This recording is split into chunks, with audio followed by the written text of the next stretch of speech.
কে এই কুখ্যাত Jeffrey Epstein?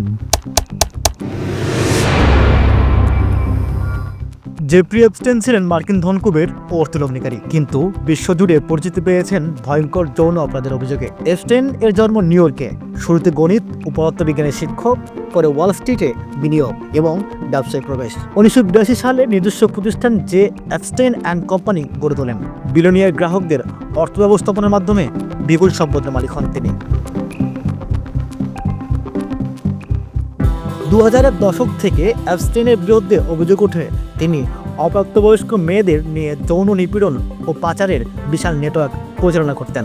2000 সালে ফ্লোরিডায় এক 14 বছর বয়সী কিশোরীকে যৌন নিপীড়নের অভিযোগে মামলা হয় তার নামে। এরপর 2008 সালে বিতর্কিত সমঝোতায় মাত্র 18 মাসের কারাদণ্ড হয় এপস্টাইনের। কিন্তু 2019 সালে অপ্রাপ্তবয়স্কদের যৌন পাচারের অভিযোগে নতুন মামলায় গ্রেপ্তার হন তিনি।